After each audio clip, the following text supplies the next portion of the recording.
of magnificent truth tellers, I'll use that word again, that have been with us to address all three of the Western Conservative Summits is Frank Gaffney. He founded and still heads after 20-some years an organization that he established upon leaving the national security ranks of the Reagan administration because he knew a voice like this would be needed in Washington, the Center for Security Policy, the lead editor of an important book called The Report of Team B, The Threat of Sharia. He'll be signing that afterward outside as well. And most recently, the author of a remarkable online course to wake up America as it is now minutes to midnight with that threat of Islam. Please welcome back for the third consecutive year with a compelling, important message that will rivet you and I hope move you to action, our friend Dr. Frank Gaffney.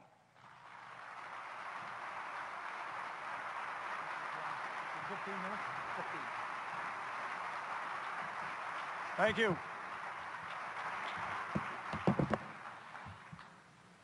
Well, you've had a full afternoon, as my friend John says. Dr. Coburn said he would prescribe Prozac after his address. After Phil's, I think morphine is probably in order, and you may be wanting cyanide after mine. Actually, that's a joke. Don't do it. We need your help. I'm going to race through about probably 25 minutes worth of material in 15, because that's what I've been allotted, and I don't want to steal a minute from one of the men I admire most in the world, Geert Wilders. You will be treated to a profile in courage here, and I'll get out of the way as quickly as possible, but I do want to tell you about the piece of the problem with the Obama administration and with our country at the moment that Phil didn't cover. And that is the national security piece. And I'm going to go through, as I say, very quickly some slides with you here that will explain a couple of things. And I'm going to start with the first slides. Let me have the opening, and a series of, well, pictures that I'm going to ask you what's wrong with them. Next slide. This, of course, is Mohamed Morsi. He is now the president of Egypt. He is a radical Islamist, a Muslim brother, a man who seeks to impose Sharia on his own people and, as part of the Brotherhood, on everybody else. We have helped him come to power. We have also transferred to his government, as recently as a month ago, to maybe now, $1.5 billion, no strings attached, no conditionality, lump sum, do with it as they will. What will they do with it? One of the things, next slide, we're going to see a lot more from Mr. Morsi and his friends, including this fellow, Hani Noor el-Din, a terrorist who was given a visa by the Obama administration to come in and petition them to let the guy on the right go. The guy on the right, of course, is the blind sheikh, the man who conspired to blow up the World Trade Center the first time, and also a number of other places in New York City, and is still calling on his co-religionists, his fellow adherents to Sharia, to kill Americans.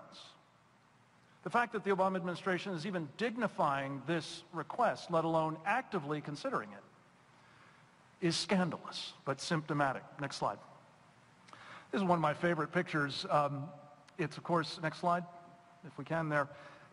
It's really not captioned what's left of our counterintelligence capabilities in the FBI, but it should be. Because now we have the Muslim Brotherhood telling us what we can know, what we can train to, who we can use as trainers. Did you know that?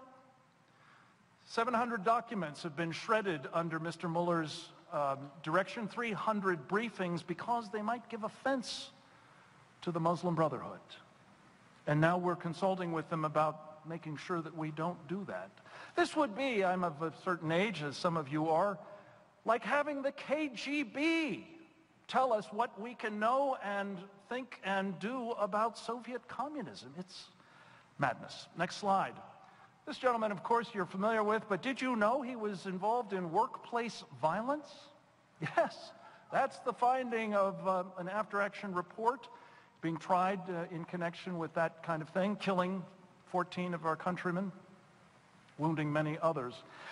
Today, you may have heard that the Department of Homeland Security would advise those who shot him and kept him from killing God only knows how many more. Today, they're being advised, in the event they're faced with a shooter, to run and hide. If all else fails, to throw something at them. I don't know about you, but I'm entirely with the Border Patrol folks who are crazed about this kind of direction. So obviously, next slide, please, something's wrong here. But what is it? Next slide. I'm going to argue if we simply connect the dots, it becomes pretty clear pretty quickly. Next slide. We have, as John mentioned, published a book, a man that I had the privilege of introducing to you 2 years ago here, Lieutenant General Jerry Boykin, one of our great national heroes, co-led the team that put this together. This is the most important thing I've been involved in, I think, for 24 years, with the possible exception of the next slide, which is something we put out just earlier this year in April. It is a free course. You can, by the way, get the book for free, too. I'd love to sell it for you, to you and sign one, but you can get it downloaded for free if you want. You can take this course for free at MuslimBrotherhoodInAmerica.com. Yes, that's right. They're in America. And I think that helps explain some of those otherwise inexplicable things I just showed you. What are they trying to do, the Muslim Brotherhood? Next slide. Well, they're trying to promote Sharia. What is Sharia? Sharia is a comprehensive, totalitarian, supremacist doctrine that is at the core of mainstream Islam. Let me hasten to add, and this might counter what John just said, but I believe firmly, because not all Muslims embrace, practice, or seek to impose Sharia on the rest of them, on the rest of us, they're not the problem. But those in Islam who do, unmistakably are. They are, as I've mentioned, brutally repressive. They are particularly horrific to women, to religious minorities, to homosexuals, to artists, to others who are living beings, as a practical matter, just about everybody, other than them.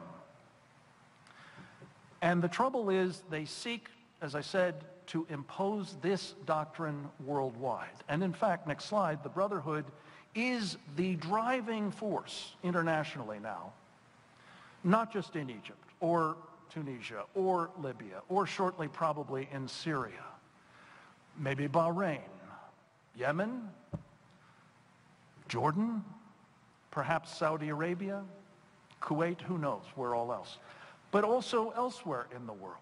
And sadly, yes, including here. Next slide. Don't take my word for it. This is the strategic plan, the mission statement of the Muslim Brotherhood in America. Dated 1991, drafted by one of the top Muslim brothers, Muhammad Akram. It defines its purpose as destroying us from within by our hands. Make no mistake about this. These are not people with whom we can safely do business, let alone empower, enrich, or turn over critical national security decisions and capabilities to. Now, the trouble is, according to this strategic plan, they operate in phases, starting with a secret establishment of leadership and building out to be more and more aggressive. Phase 2 involves penetrating the government. And I want to just share with you some of the insights from our course, MuslimBrotherhoodInAmerica.com, as to the success they've had in doing that. Which doesn't explain everything about what we're confronting today, but it helps explain a lot. Let's start with the next slide, someone who was lit up by Rush Limbaugh this week. Ever heard of her? Homa Abedin, also known as Mrs. Anthony Weiner, is the Deputy Chief of Staff to the Secretary of State. A friend of mine who was a former senior official in the State Department says she's actually the closest aide in the entire State Department because she's the one who travels with Mrs. Clinton all the time. People with much more exalted titles may see her every week or two. She's there every day, day in, day out. Homa Abedin, as Rush Limbaugh pointed out, is tied in numerous ways to the Muslim Brotherhood. Her father, her mother, her brother, all have been active in Islamist organizations, including her mother as a leading figure in the Muslim Sisterhood. Rush pointed out she's close to another Muslim sister, the wife, the first lady now of Mohammed Morsi in Egypt. Sadly, folks, as we point out, next slide, in our course, Homa Abedin is not the only one. These are just 6 that we've done dossiers on, some of whom are actually working on the government payroll. Others are advisors. Others are being used for liaison or outreach to the Muslim American community. I encourage you to look into them and their backgrounds. If you want to know what is wrong with these pictures, what is wrong with the Obama administration's embrace, empowering, enabling of this mortal threat elsewhere and here, part of the answer, of course, lies with the president himself and his own proclivities in this department. But part of it is the fact he's surrounded himself and put into senior positions and influencers in agencies throughout his government. We need to root them out. A first step, next slide, a first step in that direction, very important, I believe, has been taken by these 5 members of Congress, led by Michelle Bachmann, who's addressed us here before, and 4 others. Congressman Louis Gohmert of Texas, Congressman Trent Franks of Arizona, Congressman Lynn Westmoreland of Georgia, Congressman Tom Rooney of Florida, have taken a very courageous step calling for formal investigations on the basis of our course for the inspectors general of 5 departments to look into these people and the role they're playing inside the wire and the extent to which it is having a subversive effect on policy. They've been asked to report back by the middle of September. I hope they will. And if they don't, we better be holding them accountable and hoping that there will be congressional inquiries made in these areas as well. Next slide. I feel constrained to tell you very quickly that this problem is not unique to the Obama administration. Next slide, please. The penetration began before it came to office. It has enabled it to be as dangerous as it is, though. Next slide, please. Started in a serious way in the Clinton administration. You know the 2 guys on the ends. The guy in the middle you may not know, though he's actually a resident at the moment of this fair state. Yes, folks, he's living in Supermax, serving what was initially a 23-year federal prison sentence on terrorism charges.